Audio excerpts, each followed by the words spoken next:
नमस्कार आदरणीय श्रोताहरू। आज फेरि हजुरहरू माझ एउटा नयाँ प्रस्तुति लिएर हाजिर भएका छौँ। हाम्रा पछिल्ला भिडियोहरूलाई मन पराइदिनु भएकोमा हजुरहरूलाई धेरै धेरै धन्यवाद छ। आशा छ यो भिडियोलाई अझ बढी मन पराइदिनु हुनेछ। जीवन एक यात्रा हो भने यसको गन्तव्य मृत्यु हो भन्ने धेरैजसोको बुझाइ छ। कतिपयले यसको समर्थन गर्नुहुन्छ भने कतिजना यस भनाइको विरोधी पनि हुनुहुन्छ। कोही मान्छे मृत्युपछि पुनर्जन्म लिएर अर्को शरीरको धारणा गरी फेरि यस दुनियाँमा फिर्ता आएका घटनाहरूका बारे हामी धेरैजनाले पक्कै पनि सुनेका छौँ होला, वा कुनै युट्युब च्यानलहरूतिर यसको न्युजहरू देखेका पनि छौँ होला। यस्ता पुनर्जन्मका केही घटनाहरूले गर्दा धेरैजसोको मनमा एउटा प्रश्न चिन्ह खडा हुने गर्छ कि मृत्यु नै यो जीवन यात्राको अन्त्य हो त? आत्माले शरीर पाए त पुनर्जन्म, तर यदि ती भड्किएका आत्माले शरीर नपाई यतै कतै भड्किएर बस्नुपर्दा के होला त? आजको एपिसोडमा हामी यस्तै अपत्यारिला विषयहरूसँग सम्बन्धित 3वटा घटनाहरू सुनाउन जाँदैछौँ। आउनुहोस् सुरु गरौँ आजको एपिसोड। मेरो नाम आर्सु। आज मैले सुनाउन लागेको घटना 5 वर्ष अघिको हो, जुन मैले धरान जाँदाखेरि आफू स्वयंले भोगेको थिएँ। हाम्रो मूल घर धरानमा पर्छ। पहिला सबै परिवार उतै बस्ने गर्थ्यौँ, तर पछि कामकाजले गर्दाखेरि हामी सबै परिवार काठमाडौँमा सरेर आयौँ। त्यसपछि यता त धरान उही कहिले कसो छुट्टीको समयहरू मिलाएर मात्र आउने जाने गर्न थालियो। हामी यता काठमाडौँ सरेदेखि उताको घर खाली नै हुन्थ्यो, जसकारण त्यो घरमा मेरो आफ्नै कान्छा हजुरबाको परिवारहरू बस्न थाल्नुभयो। हामीहरू यता काठमाडौँमै व्यस्त हुन थालेपछि खासै उता धरानतिर के कसो भइरहेको छ भन्ने कुराको त्यति चासो पनि हुन्थेन हामीलाई। हजुरबाहरू नै झन् घरमा बस्नु भएकोले खासै चिन्ता पनि हुन्थेन घरको। उही बेला बखतमा कहिले कसो घुम्न गयो, सबैसँग भेटघाट गर्यो, आयो। यसरी नै चल्दै थियो हाम्रो दिनचर्या। त्यो साल असारको महिना थियो। हामी सबै परिवारहरू धरान घुम्न जाने योजना बनाइएको थियो। योजना बनाए सँगसँगै म पनि आफ्नो कजन दिदीहरूसँग भेट्न पाइने भयो भनेर निकै उत्साहित थिएँ। हामी धरान पुगेर सबै छरछिमेक अनि वरपरका आफन्तहरूसँग भेटघाट गऱ्यौँ। कहिले कसो मात्र मुख देख्न पाउने भएकोले होला सबैजना हामीलाई देखेर निकै खुसी हुनुहुन्थ्यो। हामी धरान पुगेको साँझ घरमा सानो ग्यादरिङ जस्तो राखिएको थियो। ग्यादरिङमा ओल्लो पल्लो घरको केही छिमेकी आफन्तजनहरूलाई पनि खानको लागि बोलाइएको थियो। त्यसरी सबैजनाको भेला भई दुःख सुखको गफ गर्दै खानपिन गर्न पाएकोमा हामी निकै खुसी आनन्दित थियौँ। केही समयपछि त्यस ग्यादरिङमा नजिकैको हामी सबैले चिन्ने पूजा दिदी पनि आउनुभयो। पूजा दिदीको खुट्टामा ब्यान्डेज बाँधिएको थियो र अलि आफ्नो खुट्टा खोल्च्याउँदै हिँड्नु हुँदै थियो। त्यो ब्यान्डेज बाँधिएको देखेर मैले पूजा दिदीलाई, दिदी के भयो हजुरको खुट्टामा? ब्यान्डेज हेर्दा त निकै ठुलो घाउ लागेको जस्तो पो छ त भनी सोधेँ। मैले त्यो प्रश्न सोध्ने बित्तिकै त्यो रमाइलो गफ हुँदै गरेको माहौलमा एकाएक शून्यता छाउन थाल्यो। त्यस ग्यादरिङमा उपस्थित हुनुभएका सबैजनाको मुहारमा एकाएक उदासीपन छाउन थाल्यो। त्यही बेला पूजा दिदीले त्यो चोट कसरी लागेको भनी सुनाउन थाल्नुभयो। आजभन्दा 1 हप्ता अघि मात्रको कुरा रहेछ। मुना दिदी, जो पूजा दिदीको घर छेउमै बस्नुहुने निकै मिल्ने साथी, उहाँ केही विशेष कामले गर्दा इलाम जानुपर्ने भएछ, जसको लागि उहाँले पूजा दिदीलाई आफूसँगै साथी जाउँ न भनी आग्रह गर्नुभएछ। पूजा दिदी पनि साथीले भनेपछि नाइ भन्न नसकेर अब दुवैजना सँगै इलाम जाने भन्ने योजना बनाउनु भएछ। दुवैजना भोलिपल्ट बिहानै 4 बजे हिँड्ने भनी सरसल्लाह गरेर छुट्टिनु भयो। दुईजनै भोलिको लागि तयारी गरेर सुत्नु भएको रात मुना दिदीको घरमा भने कुकुर रातभरि रुन थालेछ। घरको कुकुर रातभरि रोएको हुँदा मुना दिदीको आमाले बिहानै छोरीलाई, छोरी आज मलाई निकै मनभित्रदेखि नराम्रो लागिरहेको छ, केही अपशगुन पो हुने हो कि तिम्रो कामको लागि अरू कुनै दिन गए हुन्न र छोरी भनी सोध्नुहुँदा मुना दिदी आफ्नो काममा नगई नहुने भनेर जिद गरेर त्यस दिन घरबाट निस्किनु भयो। बिहान अलि चिसो चिसो भएको हुँदा पूजा दिदीले मुना दिदीको ज्याकेट मागेर लाउनु भएछ र दुईजनै बस चढेर इलामतर्फ लाग्नु भएछ।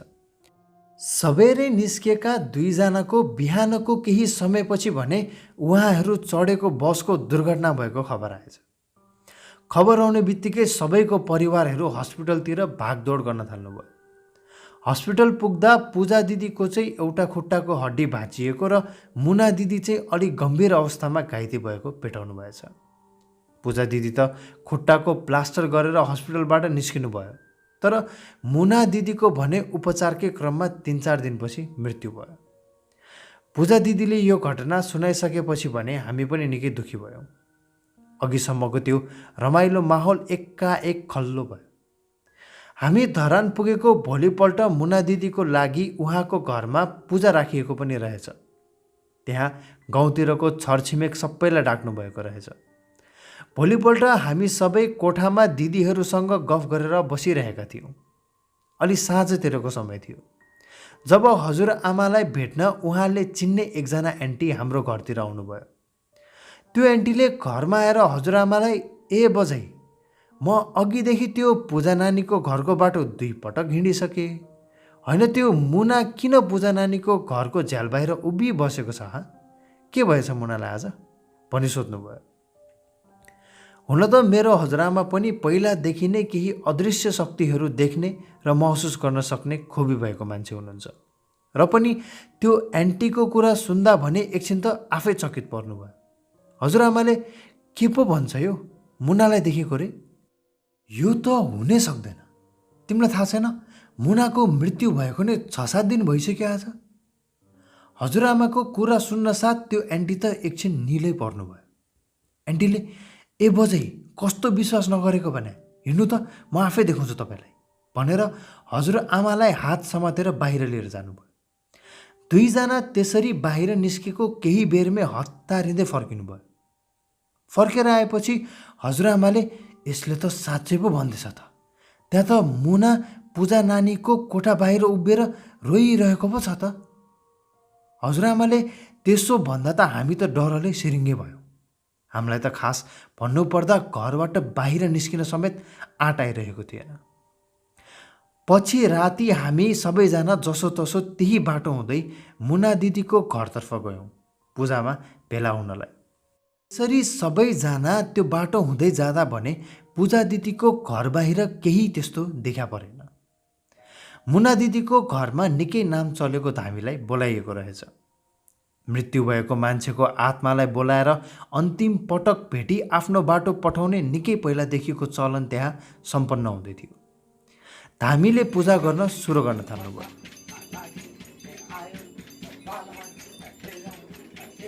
पूजा गर्दा गर्दै धामीले त एकाएक आफ्ना आँखाहरू चिम्लिन थाल्नुभयो। आँखा चिम्लेपछि ती धामीले गरेका क्रियाकलापहरू अझै पनि सम्झिँदा आङ सिरिङ्ग भयो। धामी त त्यहाँ बोल्दा बोल्दै उनको मुखबाट कता कता मुना दिदीको झैँ आवाज पो निस्किन थालेको थियो। धामीले मुना दिदीकै आवाजमा आमा आमा भन्दै मुना दिदीको आमा बस्नुभएकोतिर जानुभयो। हामी सबै यो देख्दा त के नाटक गरेर होला यो धामीले, जब केटीको आवाज त अचेल जसले पनि निकाल्छ भनी सोच्दै गर्दा धामी त सरासरी मुना दिदीको घरभित्र उहाँको कोठातिर पो लम्कन थाल्नुभयो। कोठाभित्र पुगेर त्यहाँ दराजतिर राखिएका मुना दिदीका सामानहरू एक एक गरी झिक्दै मुना दिदीको आमालाई दिन थाल्नुभयो। त्यसपछि फेरि एकछिनमा काम्दै काम्दै भान्सातिर आएर त्यहाँ राखिएको कोक पिउँदै यत्रो दिन पछिको मेरो तिर्खा बल्ल मेटियो भन्दै घरमा भएका एक एक परिवारका सदस्यहरूसँग कुरा गर्न थाल्नुभयो। ती धामीलाई केही कुरा त थाहा थियो, तर बाँकी परिवारका सदस्यहरूको नाम र उहाँहरूसँग भएको साइनोको बारेमा भने थाहा थिएन। न त घरभित्र कुन कोठा कहाँ छ भनेर नै थाहा थियो। जसकारण जुन दृश्य मैले मेरो आँखा अघि देख्दै थिएँ त्यसले मलाई अचम्मित सँगसँगै त्रसित पनि बनाउँदै थियो। त्यस धामीले बोल्नेदेखि हिँड्ने चाल चलन सब मुना दिदीको झैँ थियो। घरका मान्छेहरू सँगसँग कुरा गरिसकेर धामी पूजा दिदीको छेउमा आएर, पूजा, मसँग किन डराएको? हामी त मिल्ने साथी पो हो त, होइन र? त्यो दिन मेरो ज्याकेट लगाएको थियो नि, कहाँ छ त्यो? भनी सोद्धा पूजा दिदी त डरले रुँदै त्यो ज्याकेटमा रगत लागेको भएर दिदीले फालिदिनु भयो, हेर न, मैले फालेको होइन है भन्नुभयो। पूजा दिदी डरले शिर माथि गरेर हेर्न पनि सक्नु भइरहेको थिएन। उता धामीले मुना दिदीको आवाजमा, ठिक छ, मलाई थाहा छ तिमीले मेरो सामान फाल्दैनौ भनेर भनिसकेपछि धामी फेरि मुना दिदीको आमाको छेउमा गएर, आमा, मैले काकालाई भेटेँ नि। खासमा मुना दिदीको माइलो काका निकै पहिला त्यही घरमा आत्महत्या गरी मर्नुभएको रहेछ। मुना दिदी भन्नुहुन्छ, मैले काकालाई भेट्दा उहाँ निकै रिसाएर मलाई कराउनु भयो। तपाईँहरूले मलाई चढाइदिनु भएको खाना पनि सबै काकाले खाइदिनुहुन्छ, मलाई त केही पनि खानै दिनुहुन्न। काका उहाँलाई कसैले वास्ता नगरेको हुँदा निकै चित्त दुखाउनुहुन्छ। आमा, अबदेखि काकाको लागि पनि चढाउने गर्नु है, म गएपछि सबैजनाको ख्याल राख्नु है भनी बिदा मागेर मुना दिदी जानुभयो। सबैजनाको त्यहाँ रुवाबासी चल्न थाल्यो। मुना दिदीको आमाले धामीलाई च्याप्दै, नजाउ न छोरी, मलाई छोडेर नजाउ न भन्दै भक्कानो फुटाएर रुन थाल्नुभयो। त्यो बिजोग देख्दा हामी सबैको आँखा पनि रसाएर आए।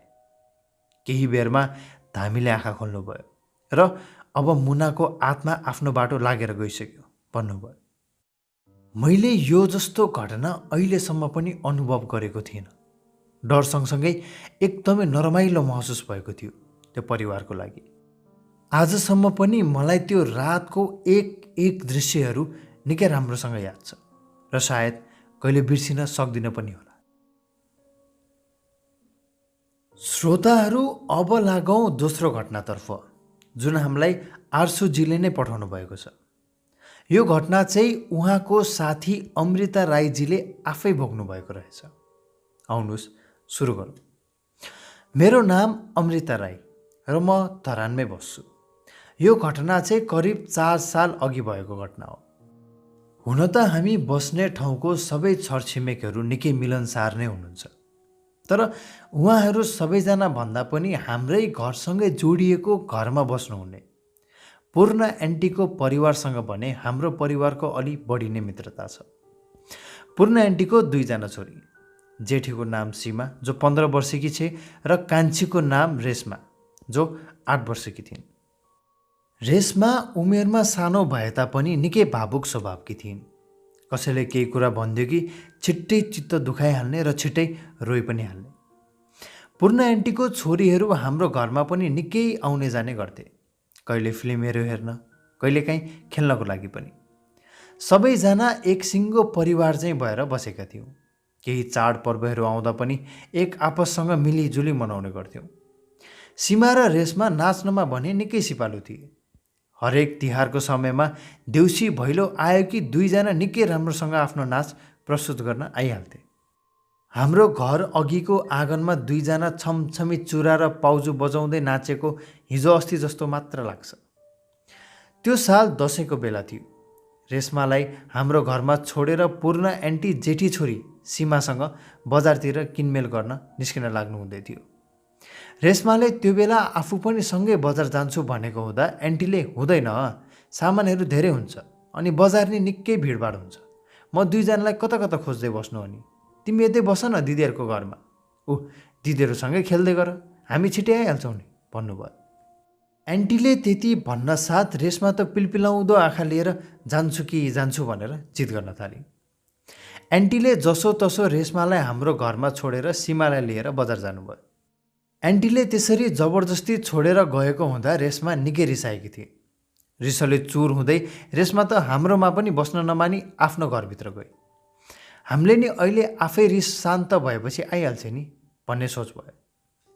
पछि हामी यता आफ्नै कामहरूमा व्यस्त हुन थाल्यौँ। केही समयपछि एन्टी र सीमा बजारबाट किनमेल गरेर फर्किनु भयो। एन्टीले हाम्रोमा आएर, छोरी कहाँ छौ, ल बाहिर आऊ त भन्दै बोलाउन थाल्नुभयो। हामीले एन्टी ऊ त अघिदेखि तपाईँहरूकै घरभित्र छ, निकै रिसाएको छ जस्तो छ है आज त, यता एकछिन आउँदा पनि आएन भन्यो। त्यसपछि एन्टी र सीमा आफ्नो घरभित्र जानुभयो। रेशमाले भित्रबाट चुकुल लगाएर ढोका बन्द गरी बसेकी रहेछन् कोठामा। पूर्ण एन्टीले मेरो छोरी आज निकै रिसाएको छ जस्तो छ त, यता हेर त मैले तिम्रो लागि के ल्याइदिएको छु, छिटो बाहिर आऊ भन्दै ढोका ढोक्रेकाउन थाल्नुभयो। एन्टीले त्यसरी फकाउँदै निकै बेरसम्म बाहिरबाट बोलाउनु भयो, तर भित्रबाट रेशमाले केही जवाफ फर्काइन। निकै बेरसम्म पनि केही जवाफ नआएको हुँदा एन्टी आत्तिँदै सीमालाई लिएर जोड जोडसँग ढोकामा हान्न थाल्नुभयो। एन्टी कराउँदै ढोकामा हान्दै गरेको आवाज आएको हुँदा हामी पनि त्यहाँ पुग्यौँ। हामी त्यहाँ पुग्दा एन्टी र रेशमा ढोकालाई जोड जोडले हानेर खोल्ने प्रयास गर्दै हुनुहुन्थ्यो। हामी पनि त्यहाँ मिलेर ढोका खोल्नलाई सहयोग गऱ्यौँ। केही बेरको प्रयासपछि जब त्यो ढोका खोलियो, हामी सबै त्यहाँको दृश्य देखेर निशब्द भयो। हाम्रो आँखा अगाडि रेशमाको लास झुन्डिरहेको थियो। त्यो कलिलो दिमागमा भरिएको रिस र चित्त दुखेको मन, जसले गर्दा रेशमाले यस्तो गलत कदम उठाइन्। हामी सबैजना यस घटनाले निकै दुखी थियौँ। पूर्ण एन्टीलाई त्यो बेलामा सम्हाल्न निकै गाह्रो भएको थियो हामीलाई। रेशमाको मृत्युपछि पनि हामी बेला बेलामा पूर्ण एन्टीसँग गफ गरेर उहाँको मन भुलाउन उहाँको घरतिर जान्थ्यौँ। हामी पूर्ण एन्टीलाई भेट्न गएको बेलामा उहाँ सधैँ एउटै मात्र रट्टा लगाइराख्नुहुन्थ्यो, रेशमा सधैँ मेरो सपनामा आउँछ नि, सपनामा सधैँ आमा म हजुरसँगै बस्छु है, मलाई हजुरबाट टाढा नपठाउनु है भन्दै रुन थाल्नुहुन्थ्यो। त्यसो हुँदा हामीले सीमालाई आमाको अलि बढी ख्याल राख्नु है तिमीले भनेर सम्झाउँथ्यौँ। त्यसरी सम्झाउँदा सीमाले एकफेर खोइ अहिले त अलिक गाह्रै होला, अस्ति पनि आमाले खाना पकाउँदै गर्दा भान्सातिरबाट कुनै छाया गएको जस्तो देख्नु भएछ। पछि त्यो छाया गएको ठाउँतिर हेर्न जाँदा रेशमालाई भित्तातिर फर्केर आफ्नो भाँडाकुटी खेल्दै गरेको देख्नु भएछ। त्यही बेलामा मलाई बोलाउँदा म त्यहाँ पुगेको त त्यहाँ न त रेशमा थिइन् न त भाँडाकुँडा नै। त्यो दिनदेखि यता आमा कहिले रेशमालाई यहाँ देखे भन्नुहुन्छ त कहिले त्यहाँ देखे भन्नुहुन्छ। अब केही समयपछि आत्मा शान्तिको पूजा छ, सायद त्यसपछि केही सुधार आउँछ कि हेरौँ। सीमाले त्यसो भनेपछि हामी पनि त्यहाँबाट निस्कियौँ। रेशमाको आत्मा शान्तिको पूजाको दिन हामी सबैजना त्यहाँ उपस्थित थियौँ। पूजा सुरु भएर धामीले रेशमाको आत्मालाई निकै बोलाउने प्रयास गर्नुभयो, तर धामीले भनेअनुसार रेशमाको आत्मा यहाँ आएर यस दुनियाँबाट जान नमानेको बताउनु भयो।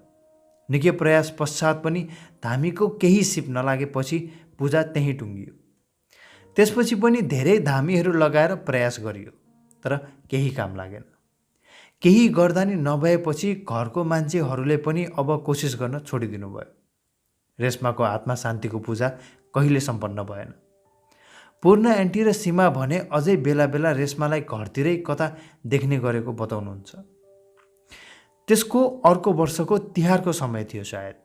म र मेरो दिदी अनि केही साथीहरू भएर भैलो खेल्न भनी घरबाट बाहिर गएका थियौँ। हाम्रो घरमा त्यो दिन आमा मात्र एक्लै हुनुहुन्थ्यो। त्यस रात करिब 10 बजेतिरको समय होला। अलिअलि पानी छिट्याउन थालेको थियो। पानीले सबै कपडाहरू भिजाउने भयो अब भनेर आमा बाहिर कपडाहरू उठाउन निस्किनु भएको रहेछ। आमा बाहिर निस्किँदा कोही पल्लो घरको आँगनदेखि हाम्रो घरतिर पाउजु बजाउँदै हिँड्दै गरेको सुन्नुभएछ। आमाले त्यो आवाज सुनेपछि को चाहिँ आएछ त यति बेला भनेर यसो आँगनतिर हेर्दा भने त्यहाँ कोही देख्नु भएनछ। त्यो अलिअलि छिट्याउँदै गरेको पानी र हुरी बतास बढ्न थालेपछि आमाले छिटो छिटो गरी त्यो डोरीको कपडाहरू उठाउन थाल्दा कोही त्यही पाउजु लगाएर छम छम बजाउँदै आमाको वरिपरि हिँड्न थालेछ। मान्छे त्यहाँ कोही पनि थिएन, मात्र आवाज आमाको वरिपरि घुमिरहेको थियो। मध्यरातमा एक्लै हुँदा त्यस्तो अनौठो आवाजले आफूलाई सताइरहेको हुँदा आमा त डरले अकमकिनु भएछ। केही बेरमा कोही मान्छे कुद्दै कुद्दै हाम्रो घरको ढोकातर्फ गएको सुन्नुभएछ। र जब त्यो आवाज हाम्रो ठिक ढोका अगाडि गएर रोकियो, ठ्याक्कै त्यो पाउजूको आवाज पनि आफसे आफ बन्द भएछ। आमाको कुरा अनुसार त आमा भन्नुहुन्छ त्यो बेला पक्कै रेशमाको आत्मा आएको थियो, किनकि जहिले पनि भैलो खेल्ने बेलामा रेशमा र सीमा हाम्रो घरमा पाउजू बजाउँदै नाच्दै आउँथे नि भैलोतिर भन्नुभयो। मलाई त अहिलेसम्म त्यसरी केही तर्साएको छैन, तर अझै पनि एन्टी र सीमा भने बेला बेला रेशमालाई घरतिर देख्ने गरेको बताउनुहुन्छ। श्रोताहरू, अब लागौँ आजको अन्तिम भागतर्फ, जुन हामीलाई राकेश राणा मगर्जीले पठाउनु भएको छ। मेरो घर रोल्पाको चौरपानी भन्ने ठाउँमा पर्छ। यो घटना मसँग घट्दा म 10 वर्षको थिएँ। त्यो बेला म र मेरो साथी हामी दुईजना गाउँको जङ्गलतिर फल खान गएका थियौँ। हाम्रो गाउँतिर त्यो फललाई चिउरो भनिन्छ। त्यही चिउरो खान जाँदाखेरि मैले त्यस बेला देखेको घटना सम्झँदा मलाई अझै पनि निकै डर लागेर आउँछ। त्यो दिन समयको 12 बजेको आसपासको थियो, दिउँसैको समय। म र मेरो साथी रुखको फल खाएर भर्खरै रुखबाट तल झरिरहेका थियौँ। जङ्गलमा मध्य दिनको शीतल बतासको आनन्द लिँदै टिपेका फलहरू केही गोजीहरूमा राख्दै गर्दा त्यो शीतल बतासको आवाज सँगसँगै कसैले हामीलाई निकै अनौठो पारामा बोलाएको चाहिँ सुन्यो। कसले बोलाउँछ यो बिच जङ्गलमा, त्यही पनि यस्तो मध्य दिउँसोको समयतिर भन्दै यसो पछि फर्की हेर्दा त जे मैले देखेँ त्यो देख्दा त मलाई ठम्ब्याउनै गाह्रो भयो कि मैले मान्छे देखिरहेको छु या कुनै प्रेत आत्मा। निकै डर लाग्दो अनुहार, उमेर त्यस्तै 60-70 वर्ष भएको हुनुपर्छ त्यो बुढो मान्छेको। त्यो बुढो मान्छे 2टा लौरो टेक्दै ए बाबु पखत एकछिन भन्दै हामीतिर पो लम्किन थाल्यो। त्यसो हुँदा त म र मेरो साथी तुफान त्यो जङ्गलको ओह्रालो बाटो भाग्यौँ। हामी त्यति तेज भाग्दा पनि अझै केहीले हामीलाई पछि पछि पछ्याइरहेको छ भने जस्तो महसुस हुँदै थियो। मेरो साथी र म त्यो बेला पाखा र काल्ना नभनी भागेका थियौँ। हामी जङ्गलदेखि निकै टाढा आइसकेपछि भने मेरो साथीले भन्थ्यो, त्यो बुढोले त हामीलाई कुद्दै कुद्दै पो लखेट्दै थियो त यार, मैले पछि फर्किहेर्दा देखेको। पछि बुझ्दै जाँदा त त्यो कसैको भड्किएको आत्मा पो रहेछ, जो वनमा मध्य दिन र रातमा तर्साउन आउने रहेछ। नत्र त त्यस्तो भिरानो जङ्गलमा 2 लौरो टेक्दै कोही बुढा मान्छे किन आउनु पर्थ्यो र? त्यहाँदेखि त बरु किनेर खाइयो, तर वनतिर भने कहिले गइएन। करिब 10 वर्षै भयो होला जङ्गल नगएको। आदरणीय श्रोताहरू, हजुरहरूलाई आजको यो एपिसोड कस्तो लाग्यो? आफ्नो प्रतिक्रिया हामीलाई तल कमेन्ट बक्समा लेखी पठाउन सक्नुहुनेछ। हजुरहरूको सल्लाह सुझाव र मायाका साथ हामी आगामी दिनमा अझ बढी यस्तै अकल्पनीय घटनाहरू लिएर आउने प्रयास गर्नेछौँ। र हजुरहरूको जीवनमा पनि यस्ता केही घटनाहरू घटेका छन् भने हामीलाई तल डिस्क्रिप्सनमा दिइएको हाम्रो फेसबुक पेज वा हाम्रो इमेल एड्रेसमा लेखी पठाउन सक्नुहुनेछ। श्रोताहरू, जाँदा जाँदै केही कुराहरू। हामी कतिपय समयहरूमा आफूभन्दा सानो उमेरका बाबु नानीहरूसँग बोल्दा होस पुर्याउँदैनौँ, जुन एक हिसाबले निकै गलत कुरा हो। कृपया आफूभन्दा सानो उमेरको वा भर्खरको बाबु नानीहरूसँग बोल्दा आफ्नो शब्द छनौटप्रति निकै ध्यान दिनुहोला र आफ्नो ससाना बच्चाहरूलाई सकभर एक्लै नछोड्नुहोला। अनि साँच्ची घरमा फलफुलहरू लिएर आउनु भएको त छैन नि? छिटै खाइहाल्नु है, फेरि बुढा बाजे ए बाबु पखत एकछिन भन्दै 2 लौरो टेक्दै कोठाभित्र आउनु होला नि। शुभरात्रि।